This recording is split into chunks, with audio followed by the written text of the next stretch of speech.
So in the end, Ireland get that win, 18-27 against Wales. But goodness me, Wales made it hard work, which is what they needed to do. Obviously, Gatland was gone, Sherratt was in, and the Welsh crowd, they just wanted enthusiasm, they wanted energy, they wanted creativity in attack, and they got that in spades. So they gave their team a big cheer at the end, as they would. So well done, Matt Sherratt. He definitely recreated that attack and gave them that belief. And they nearly pulled it off, but Ireland's class did come through in the end as they managed to regather themselves after a 20-minute red card for Gary Ringrose. So welcome to this match review, supported by Sports News Blitz. And Wales, they wanted a decent start, and the scrum was giving them plenty to cheer about as they got an early penalty. But Murray couldn't resist a counter-ruck from Van der Fleer, and then a massive 50-22 from Ringrose.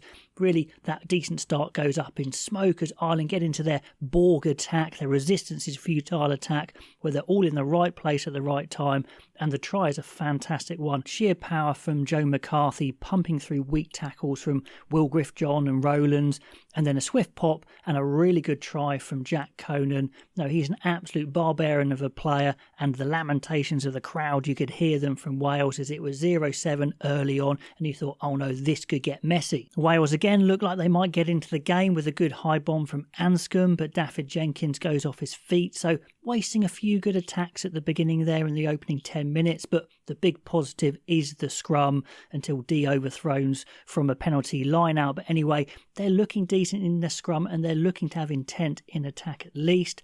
And Wales know they have to be really precise against Ireland to get the win. And maybe a couple of times they weren't quite, but again, Ireland, they made plenty of mistakes as well. On 14 minutes, some more good hive mind attack from Ireland as they're perfectly organised, plenty of punch.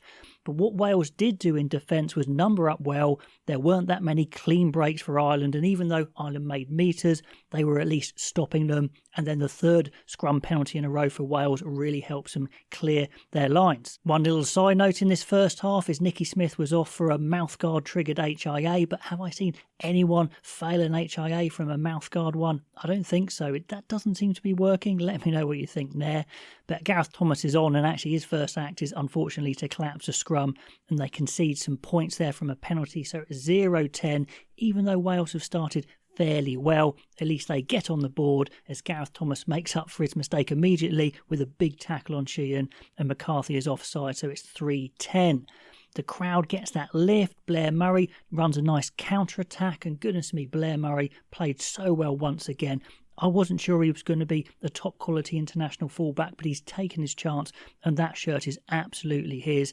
So much quicker, I think, than the older Liam Williams as well, so I think he retains the shirt. Off that Blair Murray counter-attack, we see the first decent attack for Wales as Anscombe and Ben Thomas working nicely as their double playmaker. They work the ball to Mee, who beats Lowe, and Mee had a really good game. Has he got top-end pace? I'm still not 100% sure, but he's very classy, as one of my commenters said. He makes little mistakes, he beats men, he knows what he's doing, looks like he's got a good kick as well, so he could get many more caps in the future, so that was a good find. And they launch a really good attack in the 22, a really good position. They switch back blind, Llewellyn straightens and passes, and Llewellyn again revolutionised that attack. Again, why did Gatland leave him out? This game kind of says that was a big mistake. He gets the pass to Rodgers, but Thomas Williams drops the final pass, and as well as Williams played in the tempo of the Welsh attack, he did make some crucial errors as well. That could have been a try there. Both number 8s, another little aside note here, have been really good. Faletau back to his best almost for Wales, so useful, and Jack Conan absolutely phenomenal, maybe a bigger ball carrier than Caelan Doris. I mean, surely Conan's going on the Lions tour as well as Doris. On the half hour, we see more ambitious Welsh attack, but the Ireland line comes up and knocks Wales backwards. At least Wales are trying. They're showing that dynamism. You know, maybe they don't quite have enough runners. Morgan, Faletau are good, but Ireland then have a chance to build as Hansen flings a good offload, but Osborne botches the scoring pass, and Osborne had an okay game. Doesn't quite have that top-end pace again from from fullback that maybe Blair Murray has actually, and made a few mistakes, so he's not going to be taking over from Keenan. Be interesting to see how they use Osborne going forward, but so for him. On 31 minutes, we see Ireland with their worst attack of the game. They really are off it in this first half, probably put off by Wales's energy. Poor pop pass off the top of a line out by Byrne. Van der Fleer is rucked off. The scrum half is nowhere near. And from that, conversely, Wales launched their best attack with a brilliant up the middle take from Max Llewellyn. Good hands, good lines. Goodness me, he creates a focal point to that attack that they so needed. Ireland are scrambling. Wales get to camp in the 22 for the first time. Slow ball, yes, but Ringrose is caught on the wrong side. Penalty to Wales, and Ringrose gets a yellow card for head-on-head contact, which actually gets upgraded to red. So the 20-minute red card comes in, saves Ireland in this game here, that 20-minute red card, because I think Wales would have won if he'd been off permanently. So it goes 6-10 from that. Just before half-time, another Wales scrum penalty, fourth of the half, and Wales go to the corner. The crowd is absolutely loving it. Lovely double top throw from D to Faletau and Wales maul. This is a really good, well-worked try. Penalty advantage from 5 metres. They go to the corner again. It's a slow maul and they pound the line and eventually they make it. Rafael latches onto Morgan for sheer effort there. Love it. The crowd goes crazy. So it's 11-10 at half-time. That's what this game needed. Then just after half-time, Ireland clearly want to come out and up the tempo as they would being down. But they push it a bit too much, run from their own half, and Sheehan mucks it up a run around with Prendergast, and Wales go coast to coast, nice and quick ball. Murray just runs clean around Sam Prendergast, a bit embarrassing for Prendergast there, puts in Rogers, who goes for a Superman dive to evade low. That's how you take advantage of the 14 men. 18-10, funny in the coaching box for Wales. Adam Jones looks like he can't believe it. On 46 minutes, Rowlands nicks the line out, but Thomas Williams, a really bad drop off that turnover ball, mean that Ireland can get back into the game with a penalty. 18-13. So yeah, that was a bad one from Thomas Williams. The final play to try and make the extra man count from Wales is really good. Llewellyn again hitting a nice line. Really cool pass selection from Anscombe. And Ireland are stretched with their 14 men, but Gibson Park comes up with a big jackal.